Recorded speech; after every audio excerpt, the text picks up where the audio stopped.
ጤና ይስጥልን የተከበራችሁና የተወደዳችሁ ተመልካቾች እንዴት አላችሁ? ሳምንታዊ ኢትዮ ቢዝነስ እነሆ ጀመረ።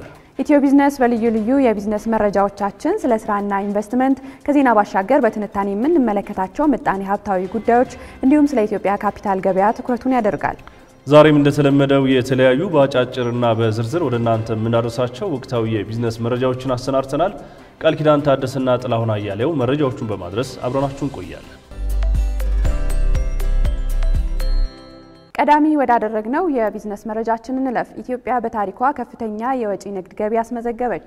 ኢትዮጵያ ባለፉት 9 ወራት ውስጥ ከወጪ ንግድ 4.5 ቢሊዮን ዶላር ገቢ ማግኘቷን የንግድና ቀጠናዊ ትስስር ሚኒስቴር አስታውቋል። ይህም ሀገሪቱ ከወጪ ንግድ ያገኘችው ገቢ ታሪኳ ከፍተኛ ሆኖ የተመዘገበ ነው ተብሏል። ኢትዮጵያ ዓመታዊ ከፍተኛ የወጪ ንግድ ገቢዋ ያገኘችው 4.1 ቢሊዮን ዶላር እንደነበር የሚታወስ ነው። የንግድና ቀጠናዊ ትስስር ሚኒስቴር ሚኒስትሩ ዶክተር ካሳሁን ጎፌ እንደገለጹት ባለፉት 9 ወራት ውስጥ የንግድ ከባቢውን ምቹ ለማድረግ የተሰሩ ስራዎች ለወጪ ንግዱ ማደግ በምክንያትነት ጠቅሰዋል። በዚህም ኢትዮጵያ በታሪኳ ከፍተኛ የተባለውን የ4.5 ቢሊዮን ዶላር ገቢ ማግኘት ስለመቻሏ ነው ያስታወቁት። ቀጥለናል ተመልካቾቻችን። ኢትዮጵያ የዓለም የንግድ ድርጅት አባል መሆን የሚያስችላትን ስራዎች መሰራታቸውን የንግድና ቀጠናዊ ትስስር ሚኒስቴር አስታውቋል። በ9 ወራት ውስጥም ከ12 ሀገራት ጋር የሁለትዮሽ የገበያ ድርሻ ድርድር መጀመሩ ተገልጿል። የዓለም ንግድ ድርጅት የአባልነት ድርድር በ8 ዓመታት ቀጠሮ የሚከናወን የነበረ ሲሆን አሁን ላይ ግን በወራት ማጠር ስለመቻሉም ተገልጿል። በ2018 ዓ.ም የካቲት ወር ኢትዮጵያ የዓለም የንግድ ድርጅት አባል ትሆናለች ተብሎም ይጠበቃል። ኢትዮ ቴሌኮም ሁለተኛውንና እጅግ ፈጣን የሆነውን የኤሌክትሪክ መኪና ባትሪ መሙያ ጣቢያ አገልግሎት ማስጀመሩን አስታወቀ። ከመገናኛ ቦሌ አንበሳ ጋራጅ ስራ የጀመረው ጣቢያው የአውሮፓ ስሪት የሆኑ መኪኖችን የኤሌክትሪክ ኃይል መሙላት የሚያስችል እጅግ ፈጣን አቅም ያለው ነው ተብሏል።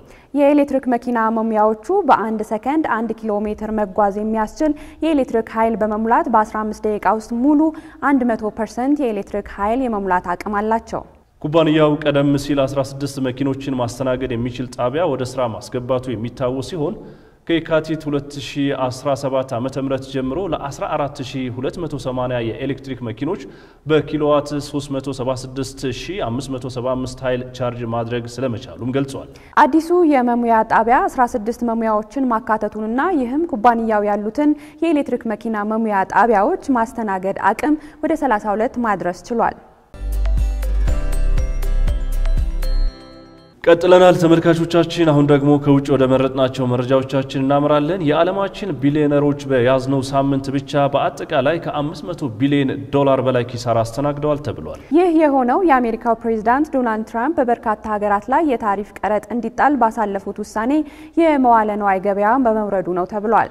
በብሉምበርግ የቢሊዮነሮች ኢንዴክስ መረጃ መሰረት ከ500 ቢሊዮን ዶላር ኩባንያዎች መካከል 55 የሚደርሱት ከደረጃቸው ዝቅ ያሉ ሲሆን በዚህም በአጠቃላይ የ536 ቢሊዮን ዶላር ኪሳራ አስተናግደዋል ነው የተባለው። ይህንን ኪሳራ ካስተናገዱ ኩባንያዎች መካከል ቀዳሚ በመሆን የመጀመሪያውን ደረጃ የያዘው ንብረትነቱ የኤለን መስክ የሆነው የቴስላ ኩባንያ ሲሆን ወደ 31 ቢሊዮን ዶላር የሚጠጋ ኪሳራ ውስጥ እንደገባም ታውቋል። ፌስቡክንና መሰል የማህበራዊ ድረገጾችን ያቀፈውና የማርክ ዙከንበርግ ንብረት የሆነው ሜታ ኩባንያ የ27 ቢሊዮን ዶላር ኪሳራ ውስጥ መግባቱን የብሉምበርግ ኢንዴክስ አመልክቷል።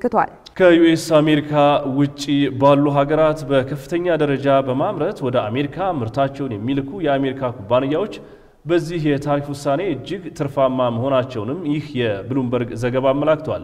ዘገባው የአል አረቢያን ኒውስ ነው።